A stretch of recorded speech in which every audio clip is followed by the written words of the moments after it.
menyembah-Mu lebih dan lebih lagi Tuhan. Sepanjang hari kami mau menaikkan puji-pujian kepada-Mu. Sebab Engkau layak. Engkau layak Tuhan. Ya Yesus, kami memuji-Mu Tuhan. Kami sembah Engkau, sebab Engkau baik. Engkau layak dimuliakan. Engkau layak ditinggikan. Syukur bagi-Mu Tuhan. Katakan mulutku penuh pujian. Mulutku penuh dengan pujian kepada-Mu ya Yesus Tuhan. Sepanjang hari ku beri penghormatan kepada-Mu ya Allahku. Mulutku penuh pujian. Mulutku penuh dengan pujian kepada-Mu ya Yesus Tuhan. Sepanjang hari ku beri penghormatan kepada-Mu ya Allahku.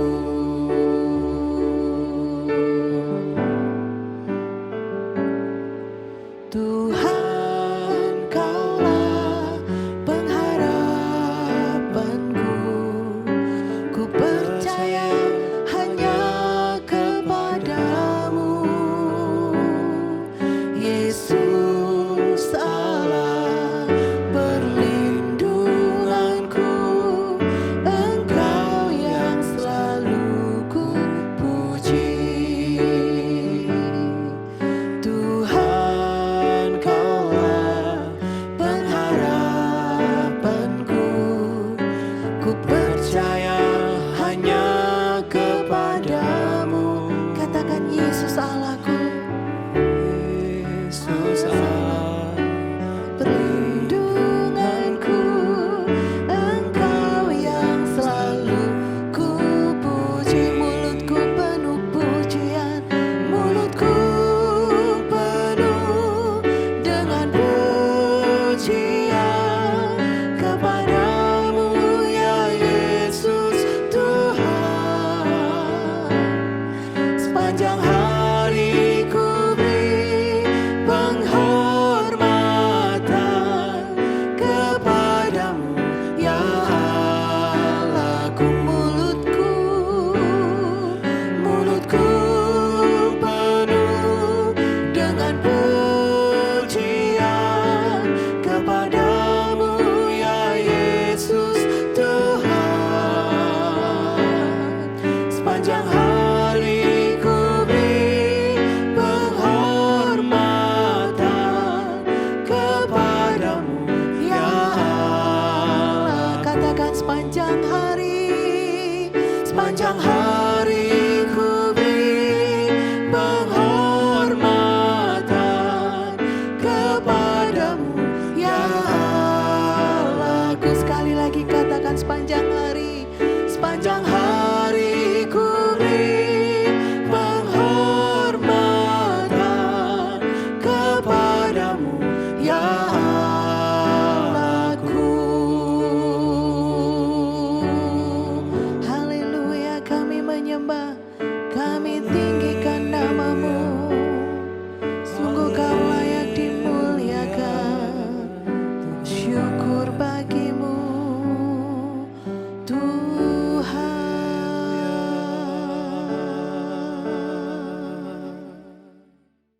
Shalom saudara, pembacaan firman Tuhan pada hari ini dari Kisah Rasul pasal 9. Cukup panjang ceritanya, tapi saya sangat tertarik dengan cerita Saulus di sini yang namanya lalu berubah ya menjadi Paulus.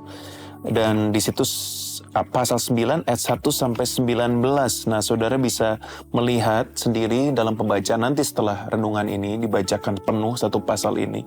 Tapi yang menarik perhatian saya adalah Saulus ini seorang yang sangat berkobar-kobar. Dikatakan di ayat pertama berkobar-kobar, tapi berkobarnya sebetulnya untuk mengancam dan membunuh murid-murid Tuhan. Dia punya semangat yang berapi-api, tapi arahnya salah.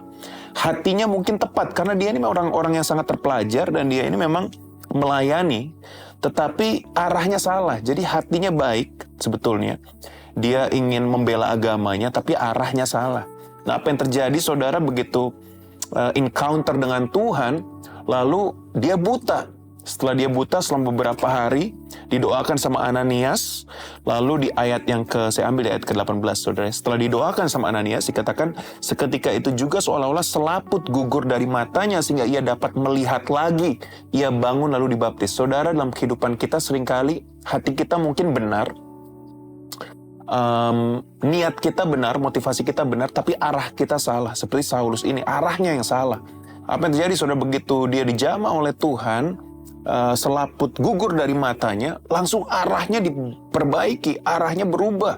Dan kita tahu bersama bahwa semangatnya tetap ada, tetap berkobar-kobar, tapi tidak lagi membunuh murid-murid Yesus, malah memuridkan orang-orang bagi Yesus. Semangatnya tetap ada loh saudara, bahkan kemampuan intelijensinya luar biasa. Lihatlah surat-surat paling banyak ditulis Perjanjian Baru adalah surat-surat dari Paulus. Saya merasa dalam roh saya saudara bahwa jemaat Tuhan punya rencana dalam hidupmu. Tuhan rindu menggunakan hidup saudara. Tuhan rindu untuk memakai semua kemampuan, talenta saudara. Tapi saya merasa saudara dari pembacaan ayat ini, kadang-kadang dalam hidup kita ada selaput yang harus dicabut oleh Tuhan. Selaput ini membuat kita tidak jelas dalam mengikut Tuhan, membuat kita arah kita kadang-kadang tidak benar. Ya, saudara punya kemampuan bisnis yang baik, kemampuan memasak yang baik, mungkin kemampuan belajar yang baik, tapi kenapa tidak optimal? Saudara punya kemampuan bekerja yang baik, tapi kenapa susah untuk promosi? Mungkin saudara ada sesuatu yang harus diambil dalam kehidupan saudara yang bicara mengenai selaput. Nah, dalam hidup Paulus, selaput ini adalah cara pandang. Dia memandang kekristenan sebagai sesuatu yang salah.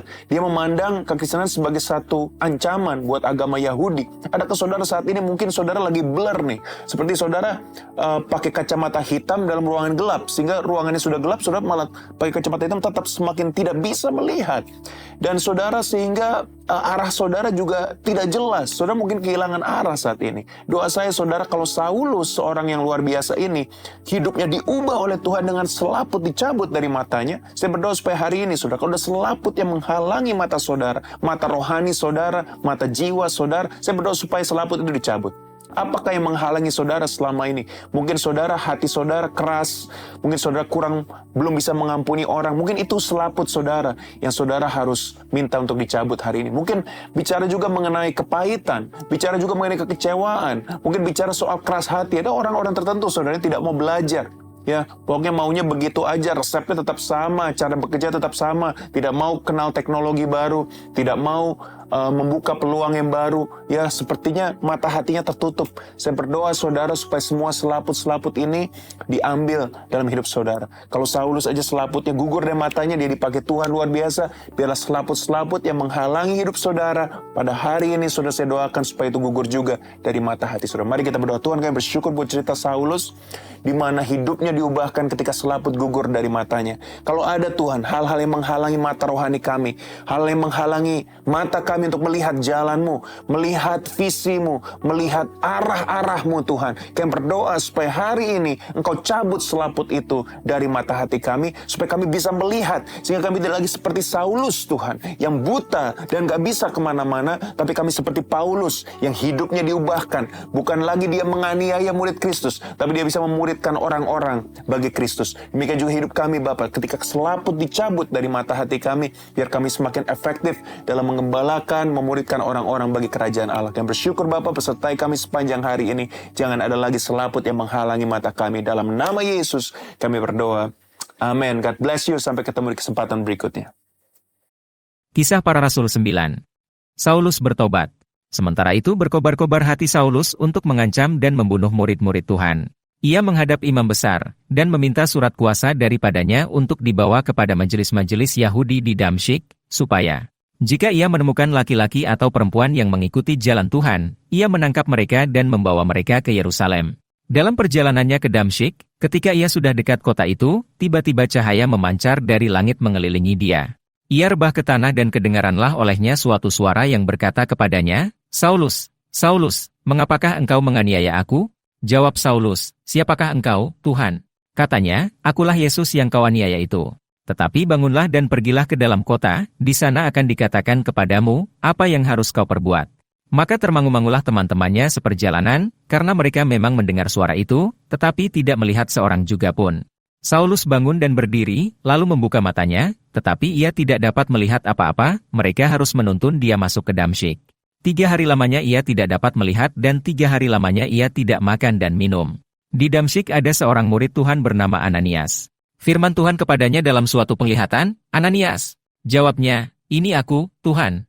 Firman Tuhan, "Mari, pergilah ke jalan yang bernama Jalan Lurus, dan carilah di rumah Yudas seorang dari Tarsus yang bernama Saulus. Ia sekarang berdoa, dan dalam suatu penglihatan ia melihat, bahwa seorang yang bernama Ananias masuk ke dalam dan menumpangkan tangannya ke atasnya, supaya ia dapat melihat lagi." Jawab Ananias, "Tuhan, dari banyak orang telah kudengar tentang orang itu, betapa banyaknya kejahatan yang dilakukannya terhadap orang-orang kudus-Mu di Yerusalem. Dan ia datang kemari dengan kuasa penuh dari imam-imam kepala untuk menangkap semua orang yang memanggil nama-Mu. Tetapi firman Tuhan kepadanya, pergilah, sebab orang ini adalah alat pilihan bagiku untuk memberitakan namaku kepada bangsa-bangsa lain serta raja-raja dan orang-orang Israel. Aku sendiri akan menunjukkan kepadanya betapa banyak penderitaan yang harus ia tanggung oleh karena namaku." Lalu pergilah Ananias ke situ dan masuk ke rumah itu.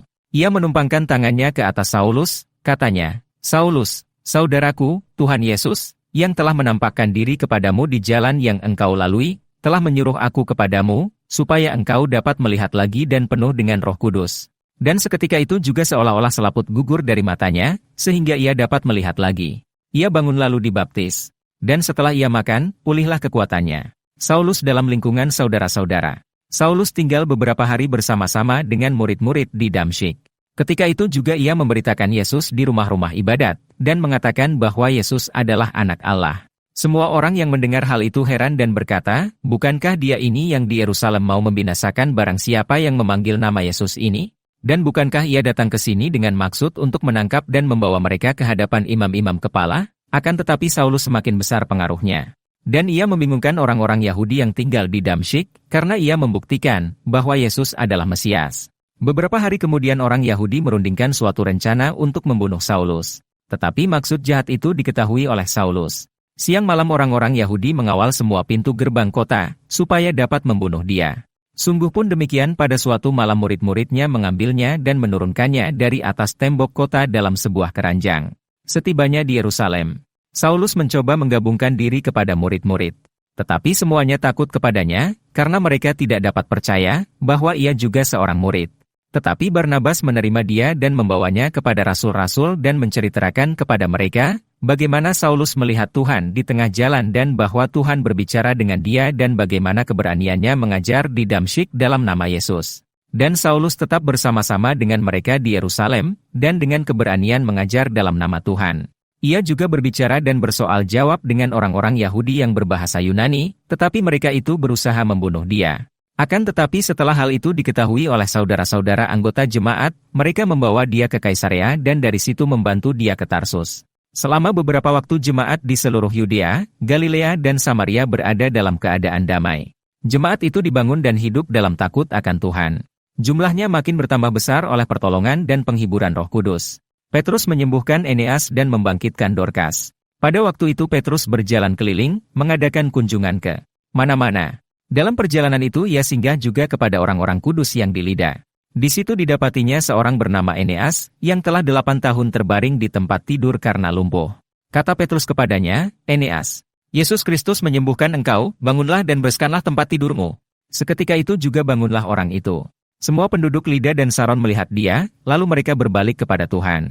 Di Yope ada seorang murid perempuan bernama Tabita, dalam bahasa Yunani Dorkas. Perempuan itu banyak sekali berbuat baik dan memberi sedekah. Tetapi pada waktu itu ia sakit lalu meninggal. Dan setelah dimandikan, mayatnya dibaringkan di ruang atas. Lida dekat dengan Yope. Ketika murid-murid mendengar bahwa Petrus ada di Lida, mereka menyuruh 2 orang kepadanya dengan permintaan, "Segeralah datang ke tempat kami." Maka berkemaslah Petrus dan berangkat bersama-sama dengan mereka. Setelah sampai di sana, ia dibawa ke ruang atas dan semua janda datang berdiri dekatnya dan sambil menangis mereka menunjukkan kepadanya semua baju dan pakaian yang dibuat Dorcas waktu ia masih hidup. Tetapi Petrus menyuruh mereka semua keluar, lalu ia berlutut dan berdoa. Kemudian ia berpaling ke mayat itu dan berkata, "Tabita, bangkitlah." Lalu Tabita membuka matanya dan ketika melihat Petrus, ia bangun lalu duduk.